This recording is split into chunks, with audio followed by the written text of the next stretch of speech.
Aux côtés de Gengis Khan et Alexandre le Grand, il est l'un des seuls généraux invaincus de l'histoire, plus formidable sabre de l'islam, l'un des plus grands stratèges militaires de tous les temps, l'homme aux 100 batailles et aux 100 victoires. Ses faits d'armes étaient tels que le prophète sallallahu alayhi wa sallam lui-même lui accorda le titre de Sayf Allah, l'épée d'Allah. Né à Mecca, il voit le jour dans le clan aristocratique des Banu Makhzoum, l'une des familles les plus prestigieuses de l'oligarchie polythéiste de Mecca. Son père, Al-Walid ibn al-Mughira, est le juge de sa tribu et un seigneur respecté. C'est donc dans ce milieu privilégié que le jeune Khalid ibn al-Walid, guerrier né, grandit et s'initie au combat autant qu'à l'équitation. C'est également en tant que membre émérite des élites de Quraysh qu'il rejoint la lutte de l'infâme Abu Jahl contre l'islam.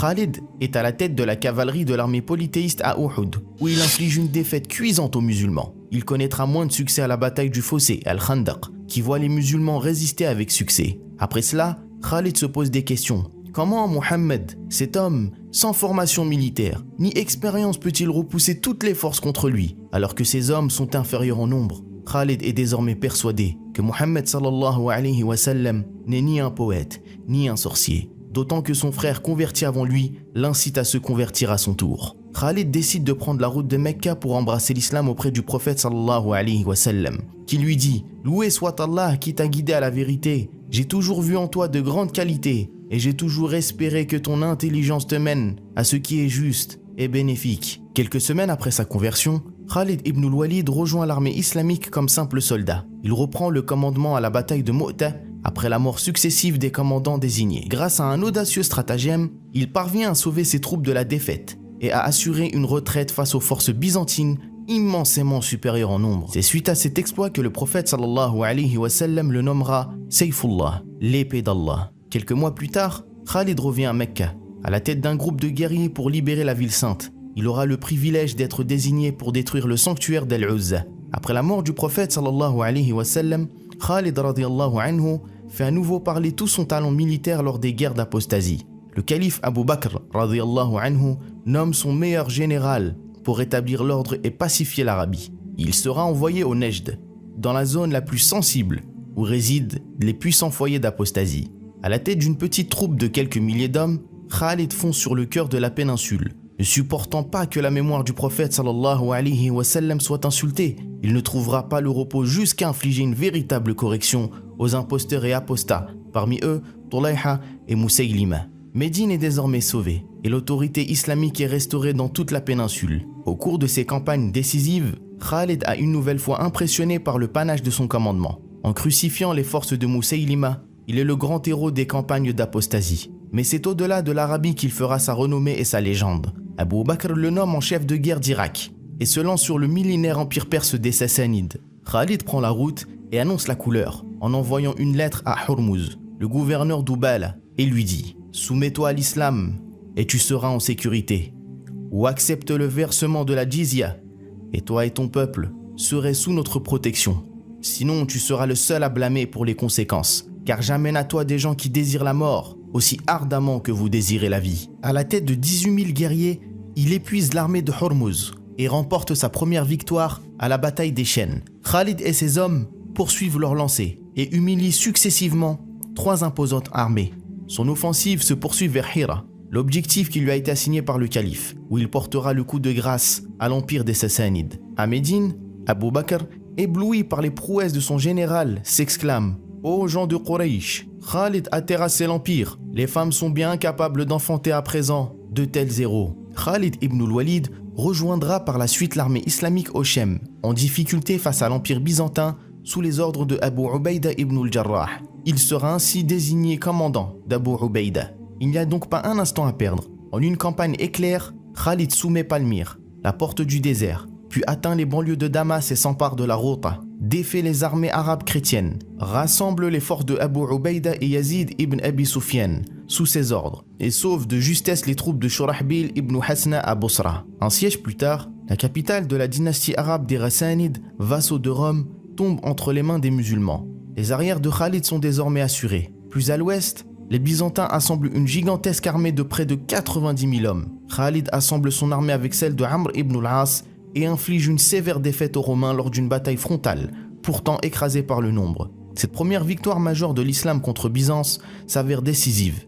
Khalid peut désormais foncer sur Damas, où il domine de la tête et des épaules Thomas, le gendre de l'empereur Héraclius. Khalid et ses hommes s'emparent d'une des portes de la cité fortifiée de Damas. Les notables de la ville craignent la perte de leur ville, négocient la jizya avec les musulmans en échange de la sécurité des biens et des personnes. Puis s'ensuit la bataille de Marj ad-Dibaj. L'épée d'Allah fait à nouveau preuve de son sens de l'honneur chevaleresque. Alors que la fille de l'empereur Héraclius est faite prisonnière, il lui propose de la libérer en échange d'une rançon.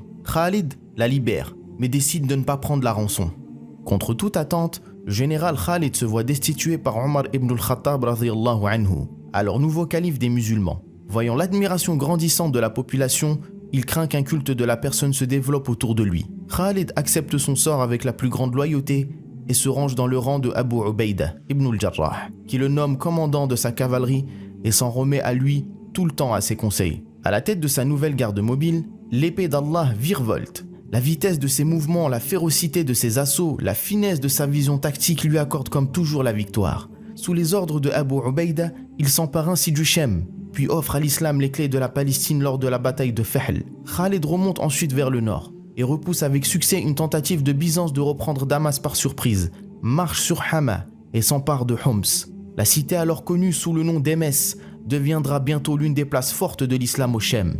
Mais le glaive d'Allah ne pouvait pas quitter l'histoire comme ça, sans briller une dernière fois sous le soleil du levant. Alors qu'il fonce vers le nord, il apprend que l'empereur Héraclius rassemble une armée immense de 200 000 hommes. Khalid a compris la stratégie ennemie qui était d'isoler les corps armés et les détruire séparément. Il décide de rassembler l'armée islamique en un seul lieu pour contraindre Byzance à un affrontement frontal et décisif, et ainsi contrecarrer les plans d'Héraclius. Khalid choisit la plaine de Yarmouk, où il reprend le commandement suprême.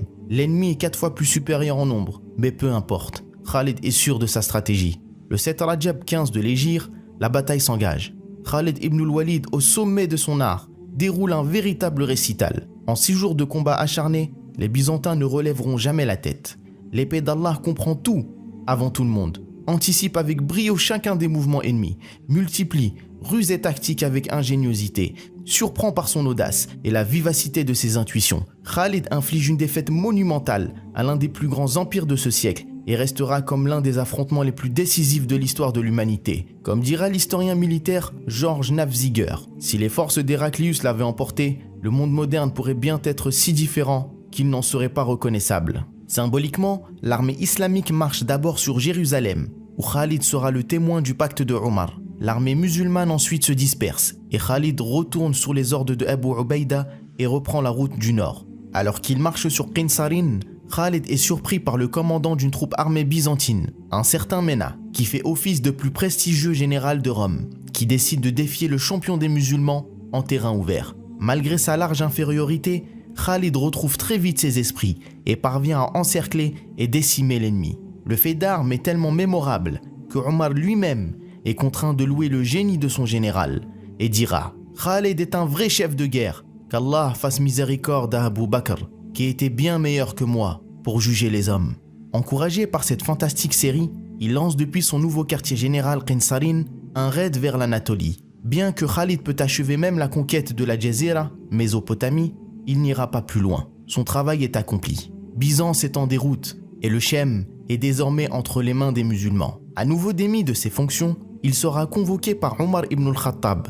Après des plaintes à son encontre sur la distribution des butins, son train de vie et la provenance de sa richesse personnelle. Après clarification, Omar est convaincu par ses arguments et lui dira ensuite « J'espère que tu ne garderas pas de rancœur à mon égard. L'épée d'Allah ne retrouvera plus de commandement militaire et c'est à Homs, dans son lit, qu'il rend l'âme. » La disparition du conquérant du Shem et de l'Irak plongera la nation islamique dans la peine et le chagrin. La communauté est dévastée. En une décennie de campagne, Khalid ibn al-Walid avait changé la face du monde. Quand on y songe que quelques dizaines de milliers de guerriers du désert, largement inférieurs, tant sur le nombre que technologiquement, à toutes les armées opposées, parviennent à renverser les 2 plus grands empires de leur temps en moins de 20 ans, serait l'équivalent à notre époque du Bangladesh qui envahit la Russie et contraignent les États-Unis à s'enfermer et s'isoler. Merci à tous d'avoir suivi cette vidéo. D'autres vidéos d'histoire de compagnons sont disponibles dans la barre de description. N'hésitez pas également à vous abonner pour ne pas manquer nos futures vidéos, à partager et à laisser un pouce bleu.